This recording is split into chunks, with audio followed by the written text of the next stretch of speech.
Hey, what's up, guys? It is Rapmark here. So, doing my review of She Hulk episode 8. We are one episode away from finishing it, and oh my gosh, this episode couldn't have come at a better time, but at the same time, it still had some issues, unfortunately. So, we finally got our Daredevil cameo, and man, did I absolutely love I absolutely loved it. Not gonna lie. Yeah, Charlie Cox as Daredevil was great. It seems like right where the series left off. He's still fairly young and still a womanizer. He gets a lot, yeah. So anyway, I loved it. I enjoyed the fight scenes. Yeah, there's a point where She-Hulk and Daredevil fought, and it was amazing because I mean, he I will say he held his own. He doesn't have any superpowers. He just has enhanced senses. But she's a Hulk, so I mean, she smashes the parking garage, uh, throws a car at him, and then Hulk collapses and breaks his eardrum. So man, I mean, normally, like if this was the actual Netflix, that probably would have been dealt with for an episode or two. But yeah, in this episode, it just quickly gets glanced over. But no, like all I can say is anyone who is mad that She-Hulk, you know, beats Daredevil like that, you're retarded. You are an idiot and you are annoying because seriously, he has no superpowers and she's a Hulk and literally a sonic clap that'll break his eardrums. Like, come on. This was not this was definitely that is totally believable. So I don't know what you're talking about. So there's that. Um, I enjoyed the sort of banter between the two. There was kind of a sort of romantic interest between the two. I don't think they're gonna go into it too much, just for this one episode. But yeah, it's yeah. I mean, they have good banter. They have good jokes. Like the humor with these two worked so well. Like this was what I wanted the episodes of She-Hulk to be like. And had they been, it it would have this would have been a far greater series. But they wanted to go with the whole sitcom comedy route. With the problem being is it's really not that funny. It is in fact in many ways very annoying and grating, as I've said before. Um, Yeah, but I mean, this one, it felt well written, with the exception of stuff at the end, which I will get to. But it seemed well written. The actors had good chemistry. The action was great, and I mean, he completely wrecks her in court, but then she wrecks him in the fight. So, I mean, it's a win and a win. So it's amazing. Um, so yeah, every scene that those two were in, it was gold. It was top notch She-Hulk. Like I was on a verge of giving this an 8, maybe a 9 even, with how much I enjoyed that aspect of it. But then there came the stuff like,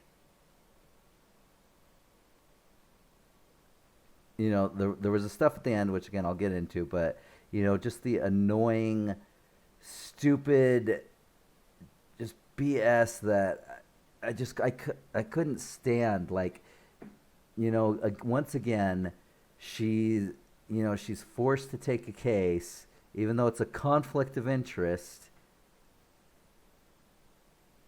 and it's just like, come on, like,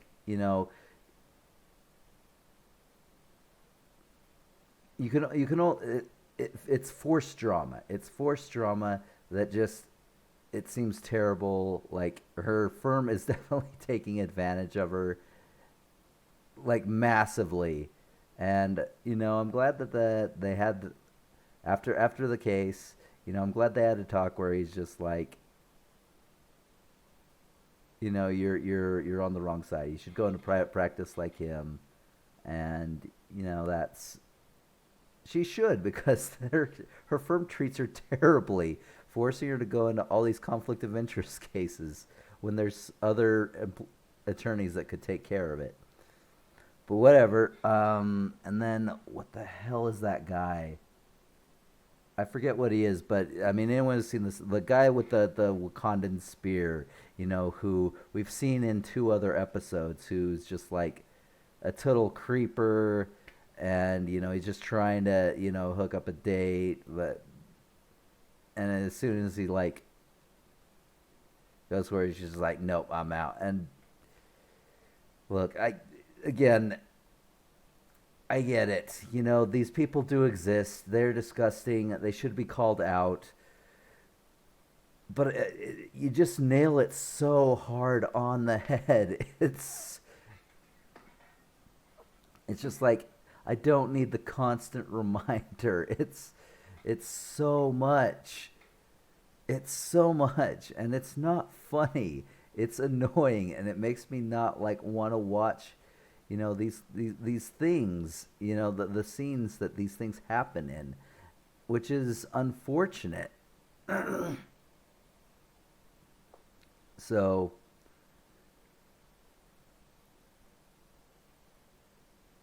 yeah, like the biggest problem that I have is once again, like in the scenes like that, where they don't have Matt Murdock, in there.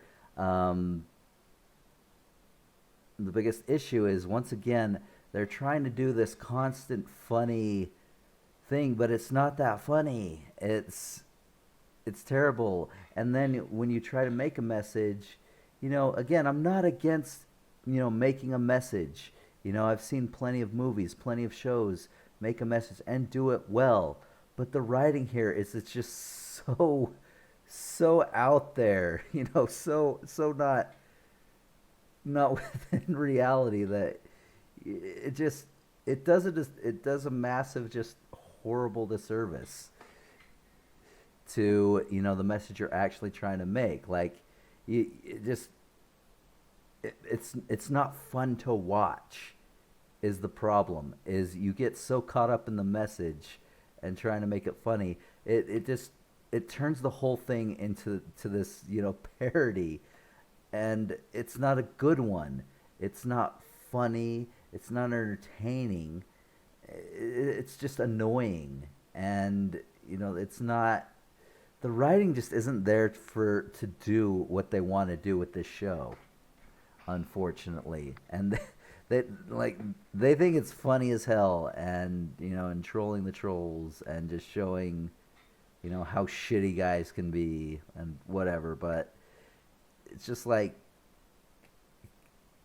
you're beating it way too much on the head. Like we got this message in episode 2, probably in episode 1. You know, you can keep displaying it, but at the level they're doing it, it's too much, and it takes away from the actual fun of the episode, which is everything that had Walters and Matt. So yeah, it was just too much, and so then again you had the end, and it was just like, again, I was about ready to give this episode an 8 or 9 because there was a lot less things to be irritating until that last part came on, and it turned into a big slut shame. the intelligentsia guys come out, and it's just like, and the whole gala, like this all happens. Like the whole episode is breakneck pace. First of all, so I'm gonna get into that. Like breakneck pace. It is only about like 26, 28 minutes long, something like that. Like make your episodes longer. Like stop doing this. Your pacing is off with these shows.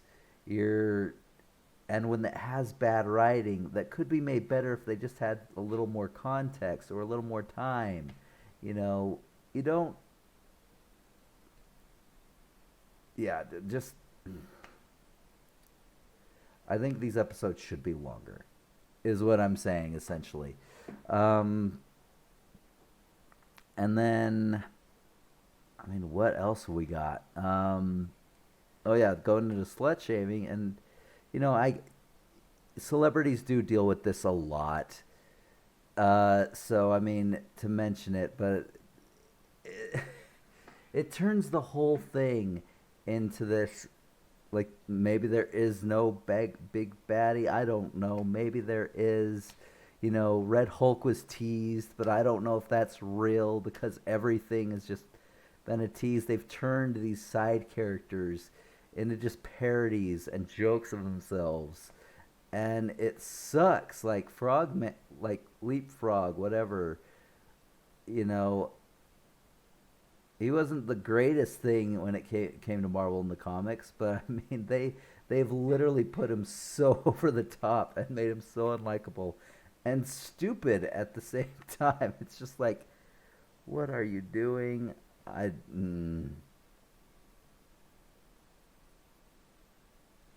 yeah, and just everyone else like. Once again, I just absolutely love the fight scenes, like Jennifer versus Daredevil, She Hulk versus Daredevil, and then Daredevil and She Hulk getting getting the guy back, the person who is making her gala dress and made her super suit, and oh my gosh, yeah, it was super good. So I don't think it was on the same par as the Netflix series, unfortunately, but it was good, and it was definitely the best episode so far. And had it ended there, I would have been just fine. But no, you have once again. She does a wall breaking in which she says, this was a satisfying ending. Let's keep, but something doesn't seem right. You know, the last episode. What is it? Is it just something with a twist? Is it going to be Red Hulk? Am I going to get fridged? Which is really funny. So for anyone who doesn't know what fridged is, so long ago in the comics, um, the girlfriends of superheroes, that sometimes they'd get killed, and then they'd get stuffed in a fridge, and they call it getting fridged. And then the hero would open the door and be, "Oh no!" And yeah, so that's what getting fridged is. It was a different time in those days for sure. Uh, so yeah. Uh, so then yeah, so Intelligentsia they shame her, and she loses it. She absolutely loses it. Well, first of all, there's the award ceremony. Yeah, it's just like, all right, and it happens. It's almost as it feels as though maybe they wanted to get 10 episodes, but they had to just cut this and then paste this onto this episode. Which is, if that's the case, that is really unfortunate because that last few minutes of this episode just destroyed this episode, which was a great episode up until then. But yeah, she loses her cool, and then the DDOC or the DODC comes in because, good God, these guys made such a great impact in Miss Marvel. I hope they do a better job here, or they're literally just, fluff candy that are just barely mentioned because, oh my gosh. Anyway, yeah, so I'm going to say right now, I don't mind the fact that she lost her cool because it goes back, to something in the first episode where it's just like, I can control this because I have to deal with men all the time, and just like, no, you don't. You lost it, and now you kind of have some consequences to deal with. So I don't know. I think it does add a little bit more compellingness to her character, but I just hate the fact that this whole last few minutes felt completely tacked on and otherwise utterly destroyed what was an amazing episode, because I love this episode. Until then, it brought it down.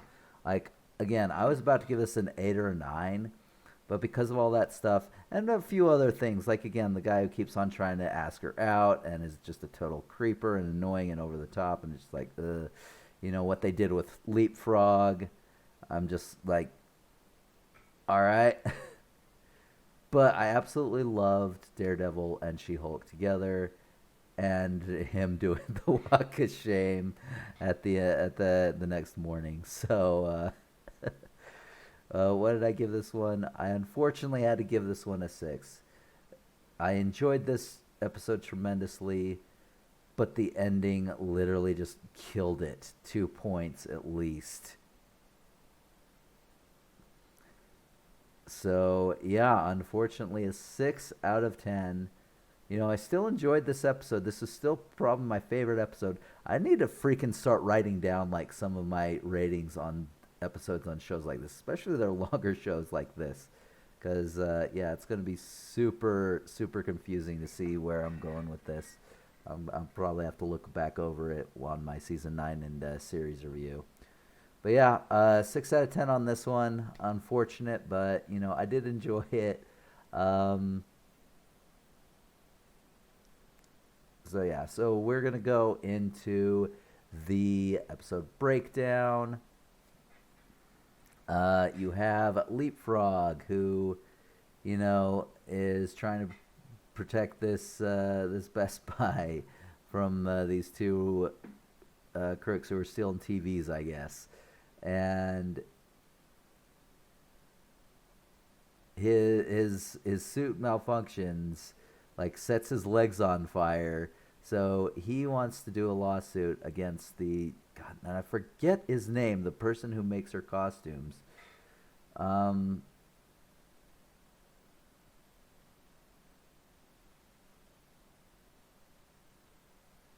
I'm seeing if I can find it.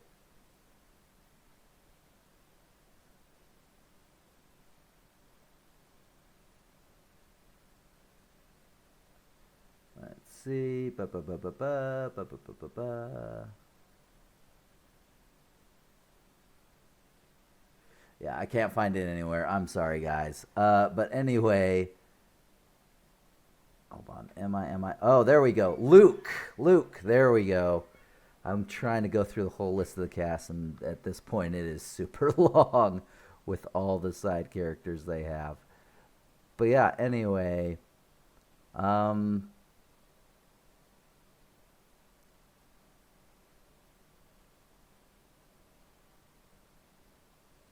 oh my gosh, I lost it again. But anyway, yeah, it's Luke, I believe. Jacobson, yes. So goes to sue him. She's just like, all right, and he's clearly established as an idiot, and it's just like, oh, he's so over the top. They've turned this one into a joke as well, and I am so super glad. So anyway, they go to court. Well, first of all, she before anything is filed, she needs to go to Luke, and but she's just like, this is a conflict of interest. He makes my super suit, he's making my dress for the gala, and her boss is just like, big whoop, deal with this then. And it's just like, good grief, like her firm treats her just so terribly. Like no professional would make essentially your showpiece lawyer like go through as many fucking exceptions and loops as they make her go through, and it's shitty. So, um, but yeah, he goes to him, and it pisses him off. He rips the dress apart,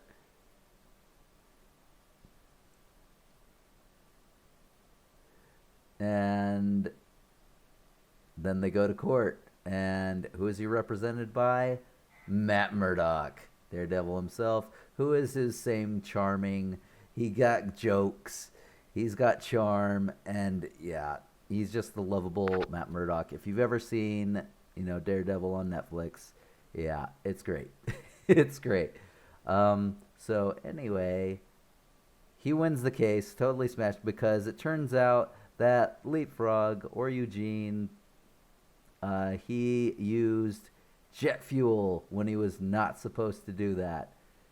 And man, this episode makes, like, I knew that she was somewhat a rookie when it came to like defending superheroes and stuff like that. But man, they made her seem stupid in this one, because that's something that I would think my lawyer would ask. But yeah, she didn't, so can't compel discovery. So the case just gets dismissed. And that's that. But they meet up later at a bar, and there's some romantic tension there, romantic and sexual tension there. He's again got jokes.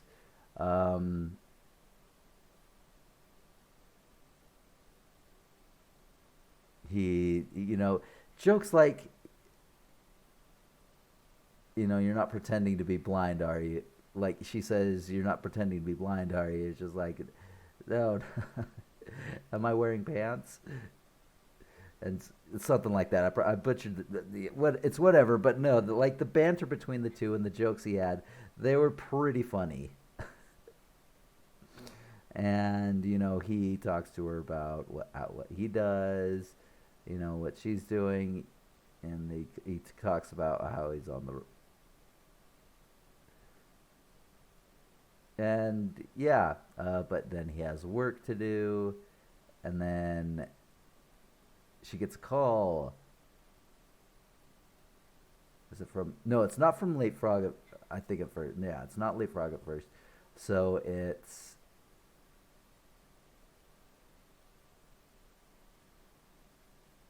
first of all the creepy guy. I don't know his name. I don't want to go through the list again just to find out what it is. But he calls her up, and she's just like, no, I'm not going to do that. And it's just like, I thought this was a 24-hour firm. Maybe I should bring it up with your boss afterwards. And she's like, all right. And it's clear that he's just trying to hit on her. He's just like, I got this spear. It's from Wakanda for a milli. And yeah, this guy is just so cringe. Like, and he's not funny. It's annoying. Like, this added nothing to the show. He's completely full of crap. Yes, these people exist. Call them out, but come on, like this isn't hitting as funny as you think it is what I would tell the writers. So anyway, she bounces as soon as he tries to make a move. And then Leapfrog calls him. He's under attack. And she shows up to help him. And it turns out it's Daredevil. And this fight is amazing.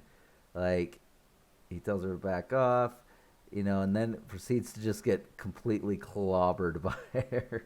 He's just trying to get by, but I mean, she wrecks the parking garage, like smashes it, uh, throws a car at him, and then finally just does her whole clap, which just utterly ends the fight. It should have ruptured his eardrums, but I can kind of get by with yeah, I can accept that. It ended the fight. That's fine. And so it just she gets fast neck, pulls his thing. It's just like, why didn't you tell me that he was actually a bad guy? Because Leapfrog apparently kidnaps Luke. And he's just like, you never asked. Why didn't you say anything? It's just like, well, I'm sorry for assuming that a character dressed up as the devil was the bad guy. And he's like, fair point. I don't know what it is, but like, he's so charming. And I just love the jokes, the banter between these two. So anyway, they go, and he's all about doing it stealth mode, Daredevil style. And she's all about just smashing through and going, taking names. Anyway, he goes in. There's a fight in the hallway. He takes out four guys, and it looks good. Not as good as the Netflix series, but for She-Hulk, it looked really good. And then as a bunch of guys are going to charge him with like crossbows and stuff, instead of just shooting at him, she comes through the ceiling and crushes them all, probably killing them. Who knows? And then they go into the main thing. It's at his lily pad, Leapfrog's thing, the lily pad, which is completely obvious, but whatever. Fights the goons, and she's just like telling him, stop.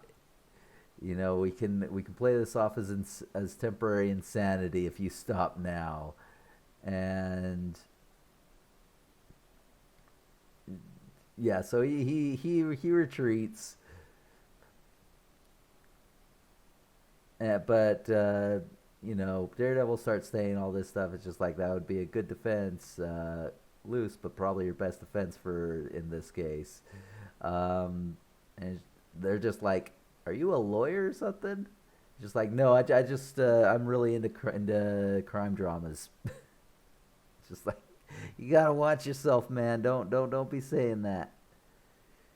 So anyway, they win. She saves Luke, and he forgives her and makes her dress.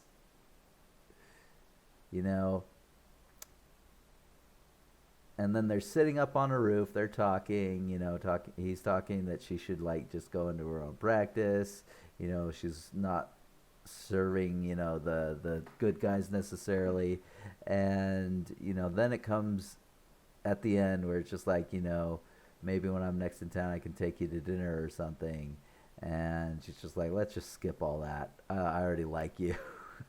And then they go off at their place and they have sex. And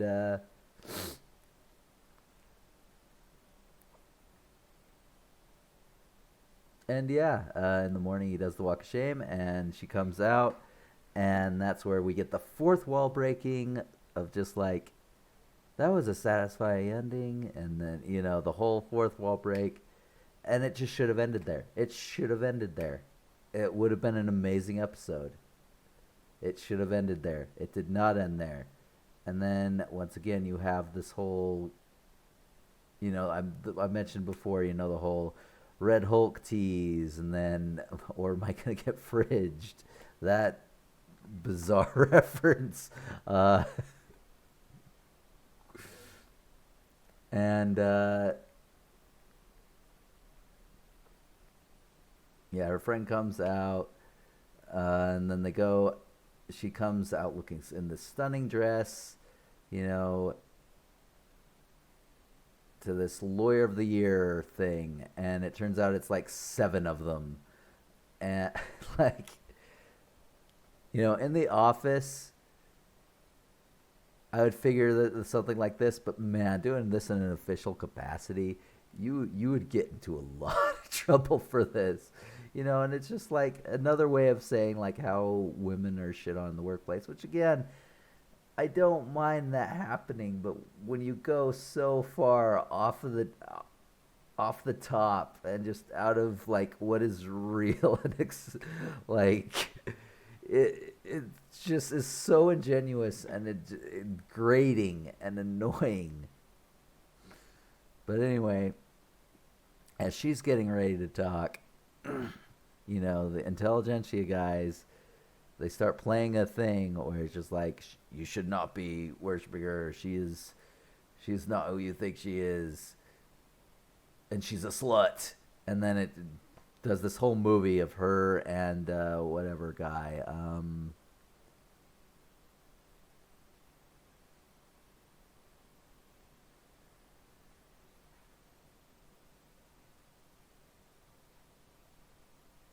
Josh, yes, it shows her having sex with Josh, but it's Disney Plus, so they do it with the clothes on. You know, there's kind of some stuff you can see, but nothing, not the naughty bits. But yeah, and she loses it. Like her colleague Book is just like, no, don't do it, and she just loses it, smashes the TV, alarms go off, and they're just like, there you go. Like intelligentsia guys are there, and they're all in masks. Why they were allowed in, who knows? I don't know. This whole scene was just a disaster, in my opinion. And yeah, then she goes out, and the DODC agents come, and they're pointing guns at her. She's growling, like she's clearly lost it, but she does, like, I don't know. Is that what this whole thing's going to be about? Like, with the way this ends, like how does this show end? I don't know. But they ruined a perfectly good episode with a needless and terribly executed final scene of the gala. So, anyway, yeah. So those are my thoughts of episode 8, She-Hulk. So anyway, let me know what you think, and I hope you all enjoyed, and I'll catch you guys next time. See ya.